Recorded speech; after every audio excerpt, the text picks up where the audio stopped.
पौड़ी जिले का शिक्षा विभाग भले ही शिक्षा व्यवस्था को सुधारने के लाख दावे करता आया हो, लेकिन हालात ठीक इसके उलट हैं। यहाँ लेंसडाउन विधानसभा के नैनीडांडा विकासखंड में हल्दोखाल का राजकीय प्राथमिक विद्यालय और संकुल संसाधन केंद्र दोनों जीर्ण शीर्ण हालत में हैं। भवन की छत और दीवार इतनी खोखली हो चुकी है कि कभी भी यहाँ कोई बड़ा हादसा हो सकता है। जीर्ण शीर्ण छत के नीचे ही नौनिहाल जान हथेली पर रखकर पढ़ने के लिए मजबूर हैं। उधर शिकायत के बाद प्रभारी जिला शिक्षा अधिकारी ने स्कूल और संकुल संसाधन केंद्र की हालत जल्द सुधारने का आश्वासन दिया है। मैं 2016 से निरंतर प्रयास करता रहता हूं और प्रस्ताव देता रहता हूं। प्रस्ताव की प्रतियां भी मेरे पास हैं और फोटो भी मेरे पास हैं। हर बार देता रहता हूं, पर कोई सुनने वाला नहीं है। विधायक जी से भी मैंने कहा था, विधायक जी ने भी 2 लाख रुपए दिए थे, वो किसी के खाते में दिए। उन्होंने बोला पूरा नहीं हो रहा है। तो हमारे हाथ में होता तो हम कुछ करते विद्यालय के लिए, कुछ नहीं कर पाए। हमने पौड़ी में सीओ साहब की मीटिंग में भी कहा, जवानंद भारद्वाज जी थे, मैं इनसे मिला, हमें संकुल प्रभारी के तौर पर बुलाया था, मैं गया था, परंतु कोई सुनवाई नहीं। पता नहीं क्या बात है, मुझे समझ में नहीं आया। बच्चे भी यहाँ अच्छे हैं और जगह विद्यालय में बच्चे नहीं हैं। 7-8 बच्चे यहाँ बिना आंगनबाड़ी के आते रहते हैं हमारे पास। फिर भी शासन प्रशासन को बोलते हुए, डीओ साहब आते हैं, उनसे डायरेक्ट बोलते हुए भी, रूबरू बोलते हुए भी कोई फायदा नहीं हुआ। अब मैं तो बिल्कुल चुप बैठा रहता हूँ कि भाई जो होगा देखा जाएगा। बस जितना मैं कर सकता हूँ मैं उतना करूँगा, बाकी और मेरे पास का क्या है। तो आपके बताने के संज्ञान के क्रम में मैंने द्वारा दूरभाष पर जो वहाँ के उप शिक्षा अधिकारी उनसे वार्ता की गई है, उनके द्वारा स्वयं अवगत कराया गया है कि उन्होंने RWD को उसके आंगन बनाने के लिए निर्देशित किया गया है कि वो आंगन उसके उपलब्ध करा दें। और मैं भी स्वयं भी RWD से संबंध में बात करूँगा। मैं इस संबंध में एक चीज़ और बताना चाहता हूँ कि राज्य सरकार के द्वारा जो पौड़ी के लिए कार्यदायी संस्था को RWD को नामित किया गया। जितने भी हमारे जीर्ण भवन है या कोई विद्यालय ऐसे हैं जो पूरी तरह निष्प्रयोज्य होने हैं नई तरीके से, उनके सबके आंगन बनाने के लिए हमें जितने भी ब्लॉक्स हैं सबको निर्देशित किया गया। उससे कुछ आंगन हमें प्राप्त हुए हैं, उसकी संकलित सूची हम लगातार हम निदेशालय को भेज रहे हैं और शासन के स्तर पर कई विद्यालयों को धनराशि स्वीकृत भी हुई है। और जो कि आपके द्वारा मेरे संज्ञान में लाया गया, तो मैं इसे व्यक्तिगत रूप से देखते हुए यथाशीघ्र इसमें कोशिश करूंगा कि इसके लिए शासन स्तर धनराशि स्वीकृत हो जाए, इसको पुनर्निर्माण संबंधी कार्रवाई पूर्ण हो जाए। उत्तराखंड एसटीएफ ने 50,000 रुपए के फरार इनामी को यूपी के अमरोहा से गिरफ्तार किया। ऑपरेशन प्रहार के तहत उत्तराखंड एसटीएफ लगातार कार्रवाई कर रही है और अभी तक ये 51वीं गिरफ्तारी एसटीएफ ने की है। इनामी अभियुक्त शोएब रायपुर थाने में पॉक्सो एक्ट में मुकदमा दर्ज है। एसएसपी एसटीएफ आयुष अग्रवाल ने बताया कि इससे पहले भी अभियुक्त शोएब पर 50,000 लेने और पैसों की मांग करने आदि के संबंध में लड़की के परिवार वालों ने थाना रायपुर में 2019 में भी एक मुकदमा दर्ज कराया था। एसएसपी ने बताया कि पिछले 4 वर्षों से वो लगातार फरार चल रहा था। देखिए, लगभग 5 वर्ष पूर्व इसमें थाना रायपुर जनपद देहरादून में एक मुकदमा दर्ज कराया गया था, जो कि पॉक्सो एक्ट के अंतर्गत पंजीकृत कराया गया था, जिसमें शिकायतकर्ता की नाबालिग बच्ची के साथ में छेड़छाड़ का मामला दर्ज कराया गया था। उसमें जो मुख्य अभियुक्त था शोएब, वो लगभग पिछले 5 साल से लगातार फरार चल रहा था और इसमें आईजी गढ़वाल की तरफ से 50,000 रुपये का इसकी गिरफ्तारी पर इनाम घोषित किया गया था। हमारी एसटीएफ की जो टीम थी वो काफ़ी दिनों से इस पर काम कर रही थी और उसी क्रम में एक बड़ी सफलता मिली है। हमने कल इसको अमरोहा से गिरफ्तार किया है और इसको न्यायिक अभिरक्षा में भेज दिया गया है। देश के उपराष्ट्रपति जगदीप धनखड़ अपने तय कार्यक्रम के अनुसार विश्व प्रसिद्ध गंगोत्री धाम पहुंचे। आपको बता दें कि उनके साथ प्रदेश के महामहिम राज्यपाल लेफ्टिनेंट जनरल गुरमीत सिंह भी मौजूद रहे। विश्व प्रसिद्ध गंगोत्री धाम पहुंचकर उपराष्ट्रपति ने सर्वप्रथम भागीरथी तपस्थली के पास मां गंगा के तट पर पूजा अर्चना कर देश और प्रदेश की खुशहाली की कामना की, जिसके बाद उन्होंने मां गंगा मंदिर में विशेष पूजा अर्चना की।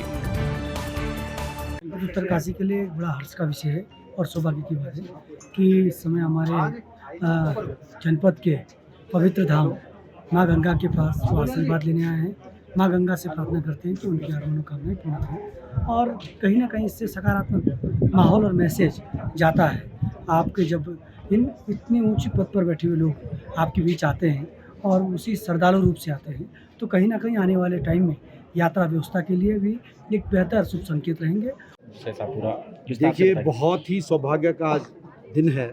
माँ भगवती महामाया जगदम्बा गंगा के दर्शन करने के लिए महामहिम साहब यहाँ पर पहुँचे।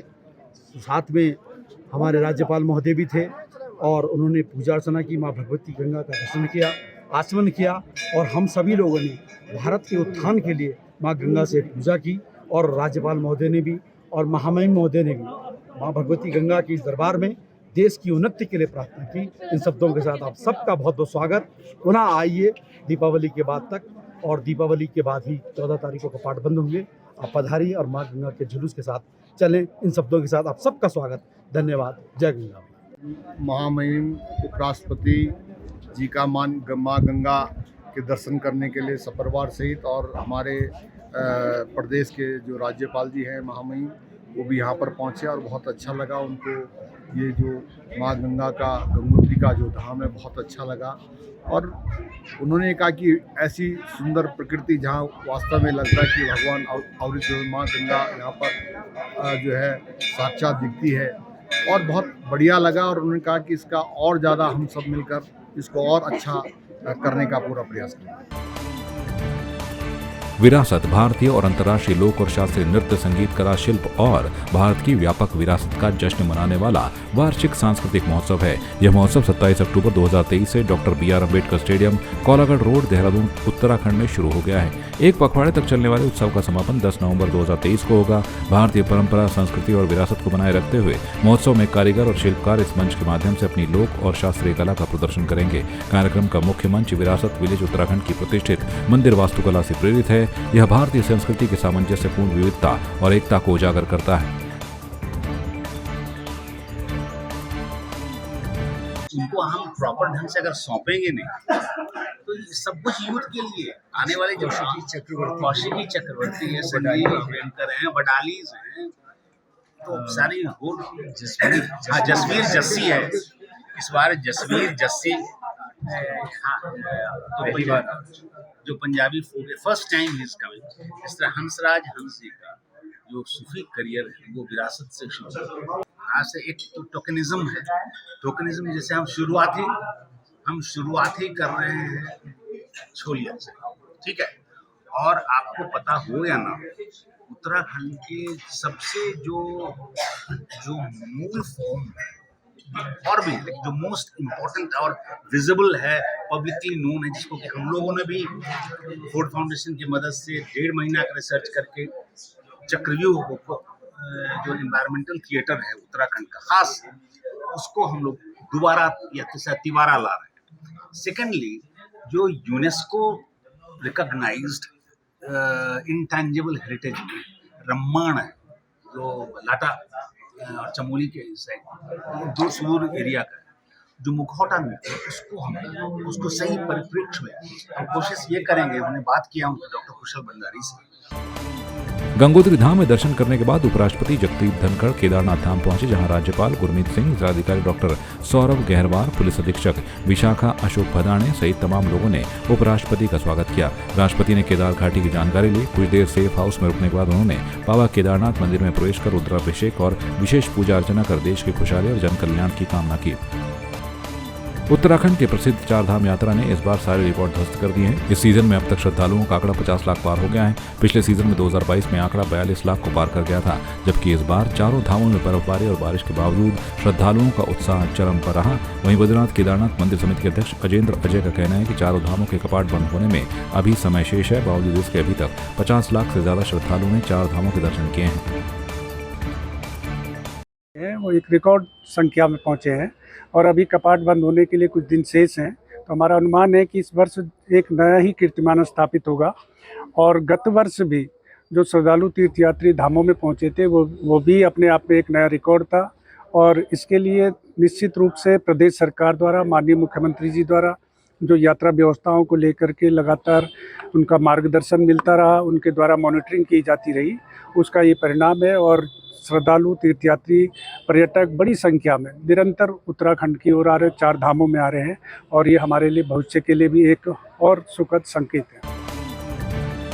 सेंट क्लियर कॉन्वेंट स्कूल की ओर से आयोजित खेल प्रतियोगिता का सर्वे मैदान में आयोजन किया गया, जिसमें स्कूल के 350 छात्र छात्राओं ने प्रतिभाग किया और विभिन्न खेल प्रतियोगिताओं में अपना हुनर दिखाया। इस मौके पर बड़ी संख्या में अभिभावक और अतिथि मौजूद रहे। कार्यक्रम का उद्घाटन मनोरंजन त्रिपाठी, पूर्व सेना अधिकारी ने किया।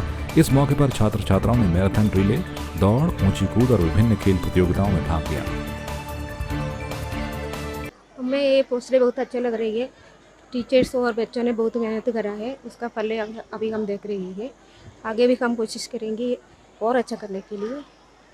और मसूरी के आसपास के काफ़ी बच्चे यहाँ पे पढ़ने के लिए आते हैं, और जबकि आपके पूरे क्या कहना चाहेंगे?